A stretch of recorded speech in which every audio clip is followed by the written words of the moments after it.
Amém, graças a Deus, estamos de volta por aqui pelo nosso canal do YouTube, Eliakim Cordeiro, para mais um vídeo em nome de Jesus, amém?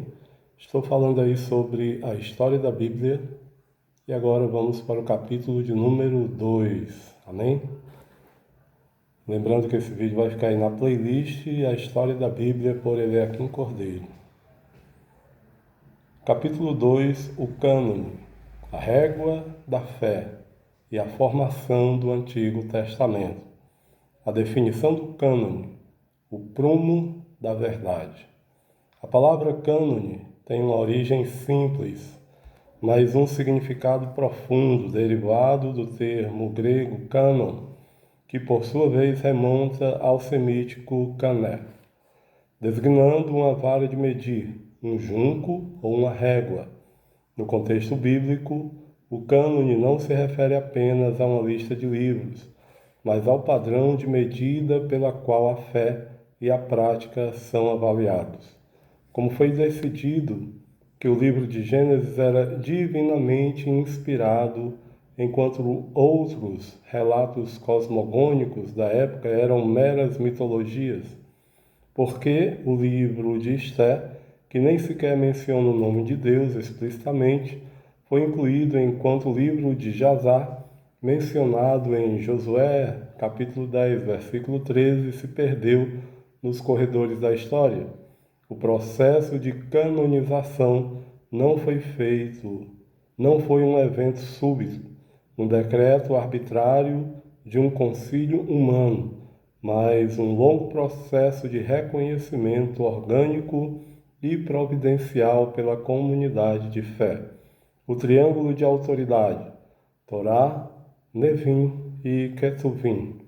Para o povo hebreu, o que conhecemos como Antigo Testamento é o Tanar, um acrônimo para as três grandes divisões da Bíblia hebraica. Primeiro, a Torá, ou lei, Nevim, profetas, Ketuvim, escritos. Primeiro, a lei, a Torá, o fundamento de tudo, com os 5 livros de Moisés, também conhecidos como Pentateuco, foram os primeiros a receber o status de sagrados, desde o tempo de Josué, mais enfaticamente após o retorno do exílio babilônico com Esdras. A lei foi aceita como a voz direta do Criador e a Torá era o centro da vida nacional, civil e religiosa de Israel. Sua autoridade nunca foi seriamente questionada pelos judeus. Ela era o próprio contrato da aliança. Segundo, os Nevim, os profetas. Esta seção inclui tanto os profetas anteriores como Josué, Juízes, Samuel e Reis, quanto os profetas posteriores, Isaías, Jeremias, Ezequiel e os 12 profetas menores. O critério aqui era a voz profética. O profeta era o porta-voz de Deus. Se uma profecia se cumpria, se ela estava em conformidade com a Torá, o registro era preservado como escritura. O reconhecimento desses livros ocorreu gradualmente entre os séculos 5 e 3 a.C. Temos ainda, em terceiro lugar, os Ketuvim, ou os escritos. Esta categoria final é a mais diversa, abrangendo poesia, salmos, sabedoria e provérbios, nós temos poesia, os salmos, temos sabedoria, provérbios e Jó, temos livros históricos, crônicas e as 5 Merlot, que são os rolos que são lidos em festas como Ruth e Cantares. A inclusão dos Ketuvim no cânone foi o último estágio, consolidando-se à medida que o povo de Deus sentia a necessidade de preservar a sua memória e a sua sabedoria e liturgia diante das ameaças culturais do helenismo. O papel de Esdras e a grande sinagoga. A tradição judaica atribui a Esdras, o escriba, um papel central na organização do cânone.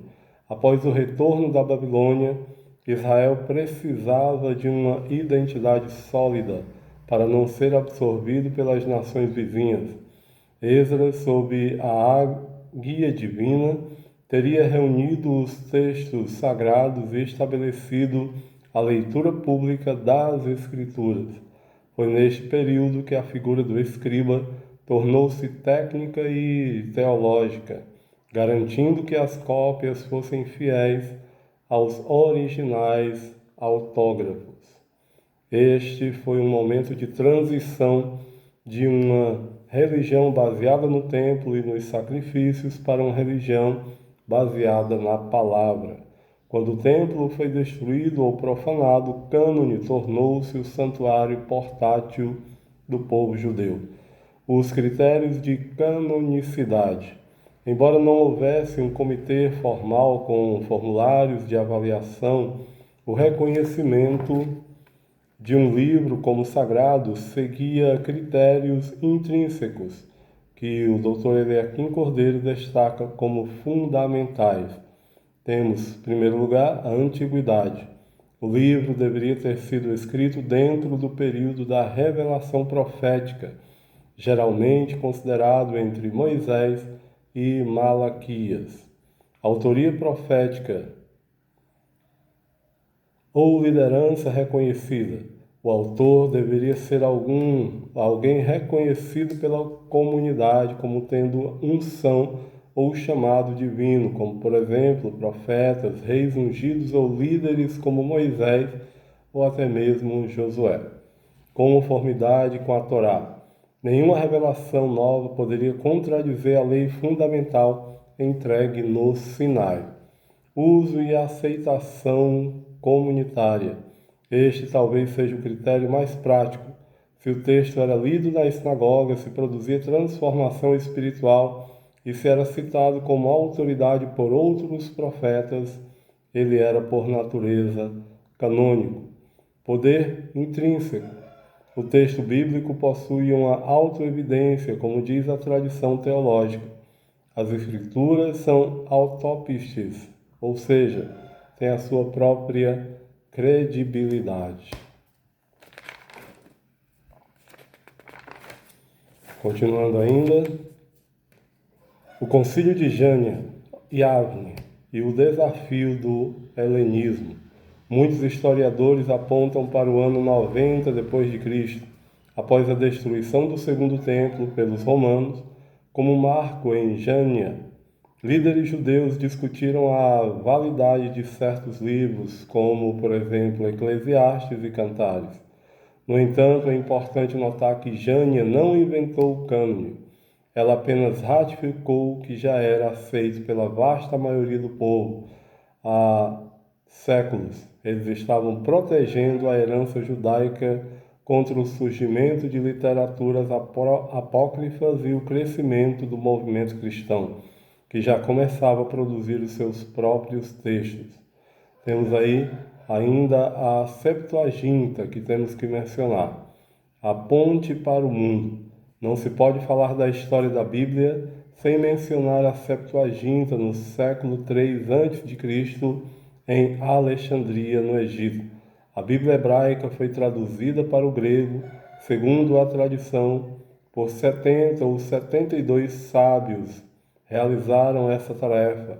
A Septuaginta ela foi crucial por dois motivos. Primeiro, ela permitiu que os judeus da diáspora, que já não falavam hebraico fluente, tivessem acesso às Escrituras. Segundo, ela tornou o cânone do Antigo Testamento acessível ao mundo gentil. Quando os apóstolos começaram a pregar o Evangelho, a Septuaginta era a Bíblia que eles usavam. A maioria das citações do Antigo Testamento encontradas no Novo Testamento provém desta tradução grega. A providência na preservação. Ao olharmos para o processo de canonização, o que vemos não é apenas o esforço de homens em organizar uma biblioteca. Vemos a mão da providência, atravessando guerras, cativeiros e silêncios proféticos.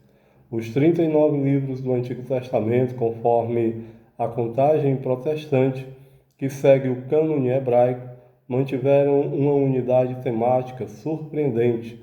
Do Gênesis ao Malaquias, o fio condutor é o mesmo: a redenção do homem e a promessa de um Messias. Conclusão: o cânone do Antigo Testamento estava fechado e selado antes do nascimento de Jesus de Nazaré. Ele formava a base ética, jurídica e esperançosa sobre a qual o Novo Testamento seria construído. Os livros estavam prontos, a medida estava estabelecida, o palco estava montado para a entrada da palavra encarnada. Amém?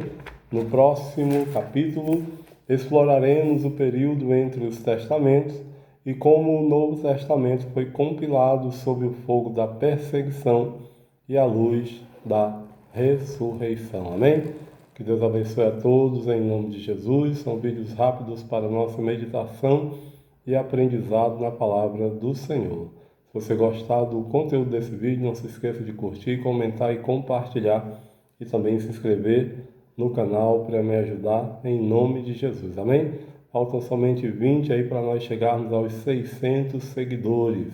Se você me ajudar, chegaremos lá. Amém? Não custa nada, não paga nada, é gratuito e você vai estar me ajudando a chegar nesse novo patamar de seguidores aqui pelo YouTube. Que Deus abençoe a todos, a paz do Senhor e até os próximos vídeos. Amém e graças a Deus.